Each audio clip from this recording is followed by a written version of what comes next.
Hi. Welcome back to my channel. అన్నా, ఇయాల నీ దగ్గర 10,00,000 డబ్బుండొచ్చు. ఏంది? 10,00,000 డబ్బులుండొచ్చు నీ దగ్గర.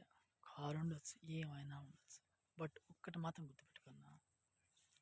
ఎంత ఉన్నా మనం ఎక్కడి నుంచి ఎదిగాము, మనం ఏ స్థాయి నుంచి ఏ స్థాయికొచ్చాము అన్నది ఒక్కటి గుర్తుపెట్టుకోవాలన్నా. మనం ఏ స్థాయి నుంచి ఏ స్థాయికొచ్చాము అన్నది ఒక్కటి గుర్తుపెట్టుకోవాలి. మన దగ్గర డబ్బుంది. ఏంది? మనం ఎట్టుండా అంటే వేరే ఉద్దేశం కాదు. మనము ఏ పని చేసినా ఒకళ్ళని బాధ పెట్టకోకుండా మన బతికేది మనం బతుకునుకో అదొక లెక్క. 10 మందిలో మనం ఒకళ్ళం అనుకుంటే ఇంకా బాగుండిద్ది. వాడుండా 10 మందిలో కలిసిపోతాడు, బాగున్నాడు అంటే అదొక లెక్క ఉండిద్ది. అదే 10 మందిలో నేనొక్కడినే అంటే అది అలా ఉండిద్ది ఒకసారి అలసి. 10 మందికి మంచి చేయకపోయినా బాధలేదు కన్నా 10 మందికి చెడు చేయకూడదు. 10 మంది ఏడుపు తగిలితే ఏంది? అది మనకు మంచిది కాదు. మన కుటుంబానికి మంచిది కాదు అది.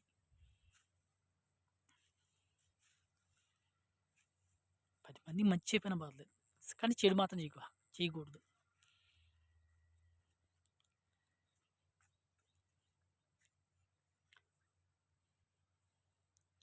మీ దగ్గర పెట్టే గుణం మనకు పెట్టు 10 రూపాయలు, ఇబ్బంది లేదు. కానీ చెడు చేసే ఉద్దేశం మాత్రం ఉండకూడదు. ఇదివరకు పాపం చేస్తే ఎప్పుడో ఒక 2 సంవత్సరాలకో, 4 సంవత్సరాలకో, 5 సంవత్సరాలకో పాపం తగిలింది అన్నోళ్ళు అట్లా లేదు ఇప్పుడు. చేసిన మరుక్షణం అది నీకు కాదు, నీ వెనకున్న వాళ్ళకి కొడుతుంది ఆ పాపం అనేది. పిల్లలు ఎట్లా ఇదైపోవటము, మూలుగు పడతాము, అవుటోళ్ళకి పడతాము, ఏదో నువ్వు చేసిన పాపం ఏదైనా కానీ నువ్వు చేసిన పాపం ఒకరిని అన్యాయంగా ఏడిపించి ఒకరిని చేస్తే ఆ ఉసురు అనేది కంపల్సరీ కొట్టిద్ది. డెఫినెట్గా కొట్టిద్ది. అది మాత్రం క్లారిటీ. ఏదో పాపం అంటే ఇదివరకు ఏదో ఒక 10 సంవత్సరాలు 5 సంవత్సరాలు తెద్దాను అట్లా లేదు. నువ్వు చేసిన మరుక్షణం నుంచి మొదలవుతుంది నీకు దాంట్లో భాగం.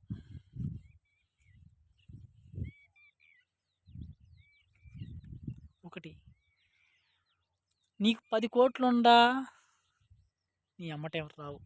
వాడికి 10 రూపాయలు లేకపోయినా 10 మంది వస్తారు. వాడు 10 మంది మోసుకెళ్తారు. ఏంది? వాడు మంచి గుణం కాబట్టి.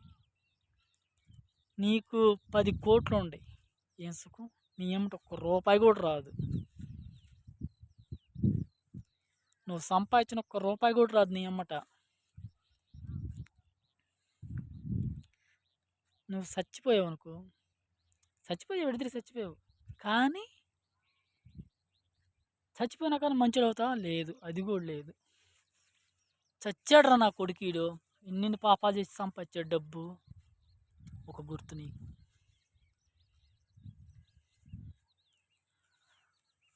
అది నువ్వు లేనోడిగినా రే వాడు లేకపోయినా అప్పు చేసుకొని తిన్నాడు, పప్పు చేసుకొని తిన్నాడు, చచ్చిపోయాడు రాడు అన్న ఒక్క సానుభూతి అన్న ఉండిద్ది. 10 మందిలో 5గురు తిట్టినా 5గురు మాత్రం పూర్తారు ఖచ్చితంగా. రే మంచోడు రాని.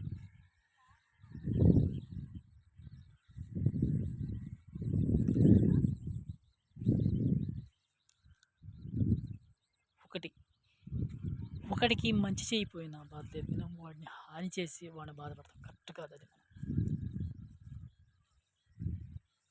అది మహాపాపం.